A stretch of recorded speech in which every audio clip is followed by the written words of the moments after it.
Ano ba ang papel ni teka sagutin muna natin, ano ba papel ni Panelo? Ang papel po ni Panelo, oposisyon po kami. Ang papel po ng oposisyon, banatan yung administrasyon. Hindi nyo pa rin ba alam mo yun hanggang ngayon? Ang papel naman ng pro-administrasyon, kayo, ang papel nyo naman dapat, kayong mga loyalista at mga pro-BBM, ang papel nyo dapat ipagtanggol, ipagmalaki yung mga nagawa ni BBM, ipagtanggol yung gobyerno ni BBM. Hindi nyo alam yung trabaho nyo eh. Ang trabaho nyo, umaatake rin kayo. Kami lang ang aatake sa pero kayo magtatanggol. Dahil naging pro-government din kami, naging pro-admin din kami. Nung si Tatay Digong presidente, pinagtatanggol namin laban sa batikos ng mga dilawan. Naintindihan nyo? Okay, ano po ang sabi ni Amy Marcos? Kaya, wag niyo sasabihin, ano ba papel ni Panelo sa gobyerno? Yan po ang papel ng oposisyon. Mahilig kayo magpatigil na wag niyong batikusin, wag butakusin. Sino ba batikos?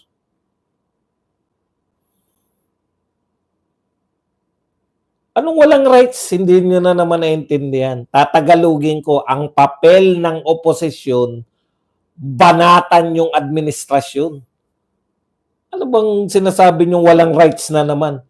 Tignan nyo sila, nagtatanong siya, ano ba papel ni Panelo para pababain si Siya rin ang sumagot. Ibang sinagot ko, ang sabi ko, ang papel ng oposisyon, banatan yung administrasyon. Kaya binabanatan niya si Claire Castro. Ano ba papel niya? Wala siyang rights. Pareho lang eh. Pareho lang kayo ng mga utak kasi naririnig nyo lang yan. Hindi naman original sa inyo yan. Oposisyon ba ang admin ngayon? Putang tanga talaga to. Sagutin niyo po. Opposition ba ang admin ngayon? Very basic yun. Hindi mo pala alam. Alam mo, Brad, eto payo ko lang sa'yo. Pag medyo konti lang ang baon mong utak, dalawa lang ang pwede mong gawin. Manahimik ka lang, kasi mahalata namin na kaperaso lang ang utak mo at saka wag kang sisinga. Baka maisinga mo yung kaperaso mong utak. Yun lang ang payo ko. Meron ba naman nagtanong, oposisyon ba ang admin ngayon? Naknampupan, hindi niya yata alam kung ano ang meaning ng oposisyon at Hindi niya yata alam ang meaning ng oposisyon at administrasyon. Yun lang ang may papayo ko sa inyo. Tahimik lang, tangu-tangu lang, mapagkakamalan pa kayong malaan lalim naman ito. Ano kaya iniisip nito? Bakit tayo tangu-tangu lang? Nagsalita ka na naman. Nagsalita ka na naman, Brad. Yung payo ko, kasi effective to. Hindi mo mapaglalalangan sa kadadakdak yung mga tunay na matatalino.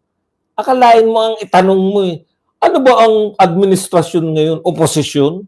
Naknampu pa naman, Para mong tinanong, ganito Brad yung tanong mo Kung hindi mo naiintindihan yung mga meaning niyan, para mong tinatanong, ano ba kulay ng puti? Itim?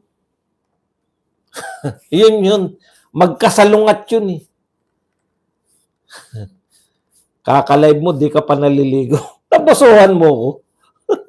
Ano mo nalaman na hindi ako naliligo? Anak ng tinapay.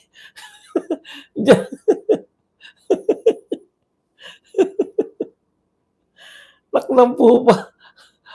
Alam mo na hindi ako naliligo. Bakit? Bago tong t-shirt ko. Bagong yung buhok ko. Ano bang? Hay nako. Eto ang suot ko kanina. Talaga? Dalawa lang po ang kulay ng t-shirt ko, puti at itim. At bultuhan po ako kung bumili. Sa Divisoria po ako namimili. 12 na po kung bumili ko. Mas tipid, mas mura. Naintindihan nyo na.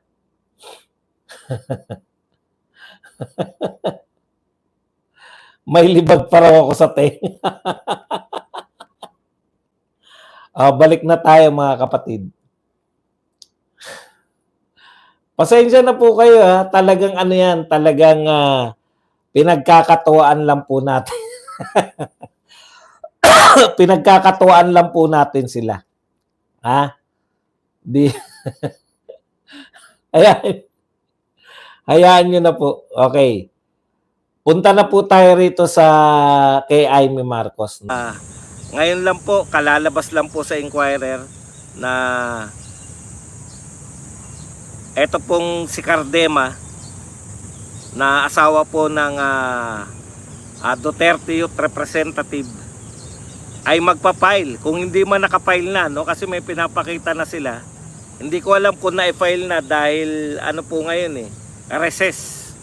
Pero kung na-receive na po yan, hindi po natin alam. Pero naglabas na po sila na nag-file na po ng unang impeachment complaint laban kay magpa-file pa lang ng unang impeachment complaint laban kay BBM. So, may kinalaman din po to. Ang kinakatwiran po ni Cardema ay may kinalaman po to dito po sa pamimigay ng ating gobyerno kay Tatay Digong dun sa ICC, sa mga dayuhan. So, yan po yung yan po yung latest diyan. Ngayon, sa setup po ng kung sa kasalukuyan po magbobotohan, malamang kasi overwhelming, 300 plus. Ang kinakailangan mo po 106, kung hindi ako nagkakamali, 106 ang kinakailangan mo para ma-impeach ang isang impeachable officer. Pero ngayon wala po tayong bilang.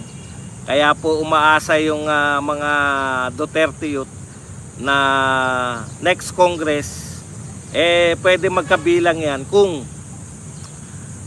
maraming mananalo na pro-Duterte congressman. Yan po inaasahan. So, kahapon po ang sarap po ng ang ganda po ng kahit marami po nagsalita, napakaganda po ng tinatawag nating program. Maganda po yung program dito po sa impeachment sa meeting de avance, no? Meeting de avance po ng PDP laban sa dito po sa may Luwasang Bonifacio. So, sa kawalan po ng kung ano na lang po yung una, no? Ito po, may sinabi po rito si BP Sara, kung ano na lang po yung mauna rito sa tinantosan natin kasi mahirap pa bumabalik. Isa po sa mga ikinakampanya po ni BP Sara, bukod po sa kanyang mga inendorso, yung 10 po ng PDP laban, linaw lang po natin sa mga nalilito, no? Huwag po kayong malito, no?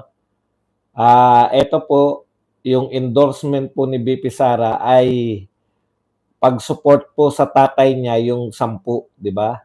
Tapos ngayon po, nag-endorse siya before mag-endorse uli ng dalawa si Tatay Digong. And endorse niyo na po si Camille tsaka si Camille Villar at tsaka si Amy Marcos. Ngayon, ito po si Unasan tsaka si Kerubin. Ayon po kay Congressman Pulong, sila po yung dalawa pang dinagdag ni Tatay Digong, no? Okay. Siguro dapat pag-isipan natin kasi yung 10 wala na tayong problema dun, iboboto natin. Pero ito pong mga dagdag, pwede po tayong maging practical o pwede po tayong maniwala na yung iboboto natin ay mananalo, no?